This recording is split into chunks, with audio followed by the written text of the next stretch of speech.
In the third episode or so, we see the mom actually tell her son to punch the bully in the nose, and personally I was like, you go girl. Hey guys, welcome back to my YouTube channel, and today I'm going to be reviewing Netflix's Ginny and Georgia. It is a TV series and it's the first time I'm actually reviewing a series, so I'm very excited. So let's get into this video. So yes guys, Ginny and Georgia premiered on the 24th of February. I'm shooting this video on the 25th, so I watched it all through last night. Like, it is 10 episodes and each episode is about 1 hour to 45 minutes long, and I watched the entire thing. Like, I did not sleep after work. I actually just sat down and watched the entire thing, and I can tell you for a fact it is binge worthy. It is super interesting. But before I start going into that, let us get into let's dissect this bad boy. Okay, yeah, let's do it. So Ginny and Georgia is actually this drama that is centered around the relationship between Ginny and Georgia. As the name says, Ginny is the daughter of Georgia, who is a 30-year-old mom who has relocated her two kids, Ginny and Austin, to a new town called Wellsbury, and she's hoping to start a new life there, although she is running away from her past, which somehow in the show starts to kind of creep up and want to mess up this perfect life that she's trying to create for her kids.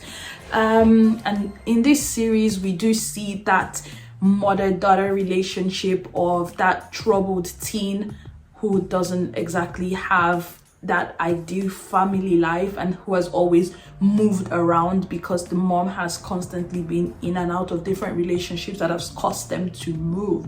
So we see the daughter trying to be more matured, and the mother, we see the daughter trying to be more matured and, you know, just navigating through life as a teenager. You know, life as a teenager is already hard as it is, and then adding all these additional elements to it. So we see all of that unfold in this series. The story is is a drama.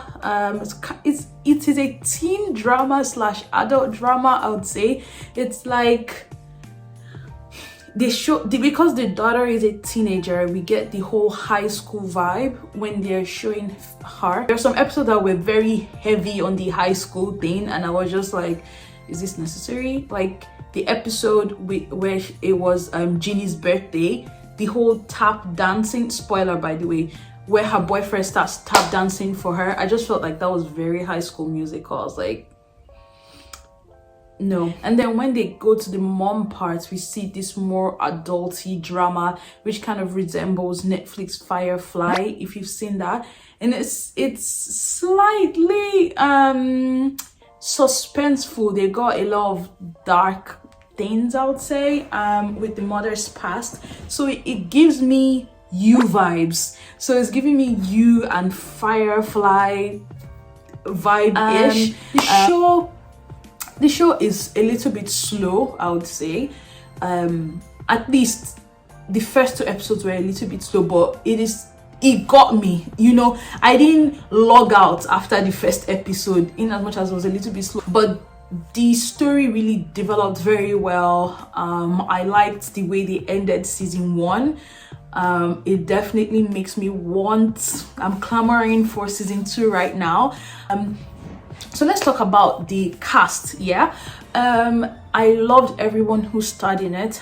They are not people that I know of, and maybe that's because I don't watch that many Canadian shows. It is a Canadian show, but the lead characters, Antonia Gentry, who plays Ginny, she is absolutely phenomenal. I loved her acting. So the character that they all portrayed, I think they all sold it. Georgia's character is actually my favorite because she's this Southern belle, and she's this cool mom. She's the mom you want to have, but if you have her as your mom, you're kind of embarrassed because she's just too cool for school. You know, that kind of vibe. Yeah, she's clearly done some very bad things in the past, like kill people. So yeah, and she just wants a clean slate. We see that even though she's done all of these bad things, she's done them for a good reason, which does not justify why you would do any bad thing anyway, but it doesn't make you hate her. I found myself rooting for her. I actually just wanted things to just, you know, work out for her. And obviously there's a lot of love triangles here and there. She's got her baby daddy and the mayor, and then there's this Joe guy who works at the bar that secretly loves her and actually met her when they were much younger.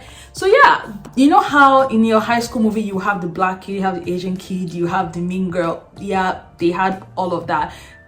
In this case, Ginny was the black girl, even though she was biracial. She's half white, half black.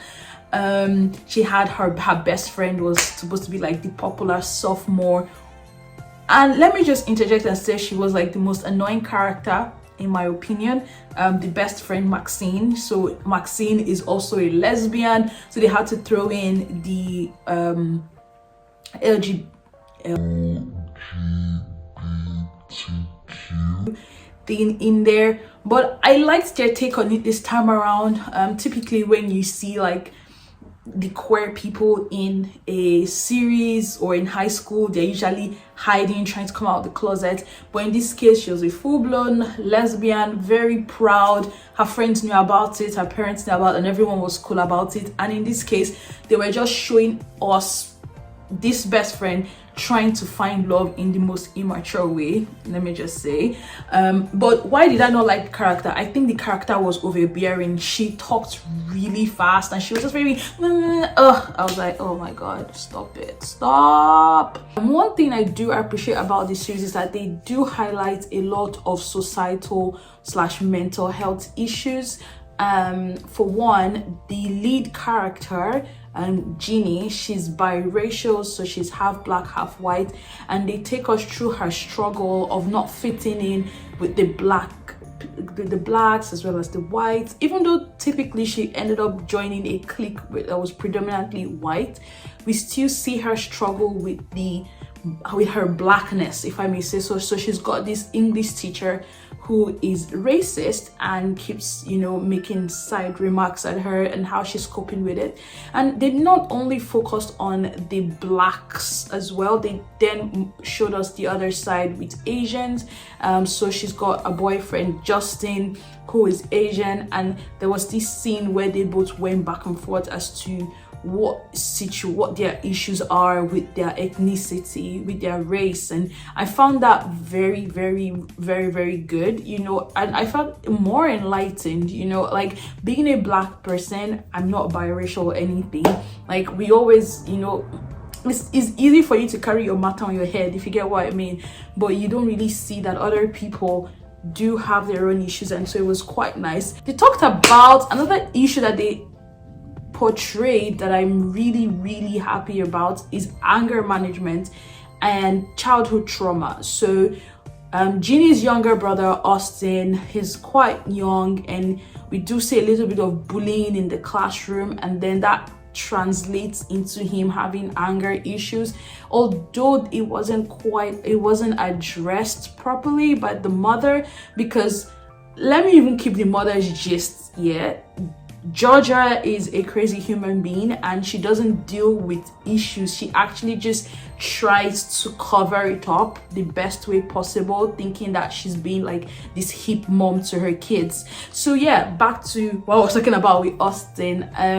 We do see that there's this kid in the class who's bullying him, and he, you know, he's constantly going back to his mom and saying, hey, this kid is bullying me. And I think in the third episode or so, we see the mom actually tell her son to punch the bully in the nose. And personally, I was like, you go, girl.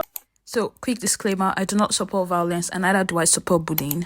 But we then see that this character, Austin, starts, you know, harboring hate towards this other kid who bullies him, and then goes as far as stabbing him with a pencil.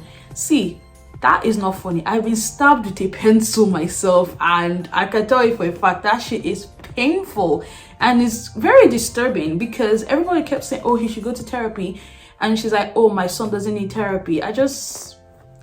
It's bad. Like, I don't think anybody should be ashamed of going to therapy if you have issues, because if that thing doesn't get treated or addressed that early on, he's going to grow with so much resentment and anger, you know. One thing I really give them kudos for is at the end of each episode, there's actually like a helpline. They're saying like, if you go through any mental health issues, reach out. I just found that very endearing. Maybe not endearing is not the word, but I was definitely giving them a round of applause for that. And yeah, that's the end of this review. Let me know in the comment section if you've seen Ginny and Georgia, and if you have, tell me, what did you think about it? What did you think about the characters? What did you think about the setting, the scenes? I know I didn't really touch on all of those, but it'll be good to just continue the conversation in the comment section below. And remember to give this video a thumbs up if you enjoyed it, and share and also subscribe. All right, thank you. Until my next one, bye.